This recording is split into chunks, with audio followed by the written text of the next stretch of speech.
चुनाव के लिए आखिरी चरण का मतदान 6 अप्रैल को हो चुका है। आपको बता दें, असम में मुख्य मुकाबला कांग्रेस के नेतृत्व वाली महाजोत भाजपा के नेतृत्व वाली एनडीए के बीच है। आंकड़ों के लिहाज से देखें तो कांग्रेस ने बकरुद्दीन अजमल की पार्टी एआईयूडीएफ के साथ गठबंधन करके अपनी स्थिति को मजबूत कर लिया है। इस खास रिपोर्ट में हम आपको बताएंगे कि असम के मुस्लिम वोटर्स की वजह से आखिर क्यों कांग्रेस की दावेदारी मजबूत मानी जा रही है। सत्तारूढ़ भाजपा भले ही काफी आगे दिखाई दे रही हो, लेकिन असम में रहने वाले मुस्लिम पूरी काया पलटकर कांग्रेस के खेमे में डाल सकते हैं। जहां कांग्रेस के नेतृत्व वाली महाजोत मुस्लिम वोटर्स की आस में अपनी चुनावी नैया को पार लगाने की कोशिश करती हुई दिखाई पड़ी, वहीं भारतीय जनता पार्टी हिंदू वोटों के ध्रुवीकरण की कोशिश में रही। कुल मिलाकर कहें तो विकास की बात करते करते नेता और पार्टियां असम में चुनावी नतीजों के लिए धर्म और जाति के आधार पर वोटर्स को लुभाने की पूरी कोशिश करती हुई दिखाई पड़ी। कांग्रेस ने एआईयूडीएफ के साथ गठबंधन करके इस चुनाव को काफी दिलचस्प बनाया है। आपको बता दें, असम के गोलपारा पश्चिमी विधानसभा सीट से ही एक सटा गांव है सोनापुर।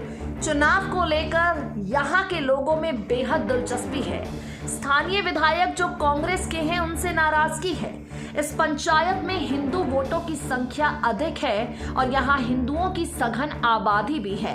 सभी कांग्रेस विधायक को वोट ना देने के बात करते हैं और कहते हैं कि उन्होंने उनके गांव पर कोई ध्यान नहीं दिया। गांव के लगभग सभी लोग इससे सहमत भी नजर आए। इसी बीच आपको बता दें, मुस्लिम वोटर कांग्रेस को ही वोट देंगे, ये दावा अपना तर्क देते हुए एक शिक्षक ने कहा। पंचायत विधायक को एक भी वोट नहीं पड़ा है, फिर भी वो जीत गया, ऐसी कई बातें वहां के शिक्षक कहते हैं। और एक शिक्षक यानी वहां का स्थानीय निवासी अपनी बात कहते हुए कहता है, मुस्लिमों की आबादी यहाँ ज्यादा है और मुस्लिम वोटर कांग्रेस को वोट देंगे। उन्होंने अपने दावे को मजबूत करते हुए कहा, अजमल के साथ आने से अब विधायक की मजबूती इस सीट पर और भी ज्यादा बढ़ गई है और कांग्रेस के विधायक ही यहाँ से जीतेंगे। आपको बता दें, जिस सीट का जिक्र हम यहाँ पर आपसे कर रहे हैं, विधानसभा सीट पर 56% मुसलमान वोटर्स हैं। ऐसे में अगर इस पंचायत से वोट देने या नहीं देने के बाद भी कांग्रेस के विधायक ही जीतेंगे। हमने आपको असम के गोलपारा पश्चिमी विधानसभा सीट से ही सटे एक गांव सोनापुर का आकलन बताया कि वहां के मुस्लिम किस कदर कांग्रेस के लिए बड़ा फायदा साबित हो सकते हैं। बात सिर्फ एक सीट की नहीं है। 26 विधानसभा सीटों वाली असम के अंतिम चरण में जिन इलाकों में मतदान हुए हैं, उनमें से ज्यादातर सीट ऐसी है जहां मुस्लिम वोटर निर्णायक भूमिका में है। गौर हो, तीसरे चरण में 40 सीटों पर चुनाव हुए, जिनमें से 25 सीटें ऐसी हैं जहां मुसलमान के वोट 50% से ज्यादा हैं। इस हिसाब से देखें तो बदरुद्दीन अजमल और कांग्रेस के एक साथ आने से मुस्लिम वोटों में बंटवारा संभव नहीं हुआ।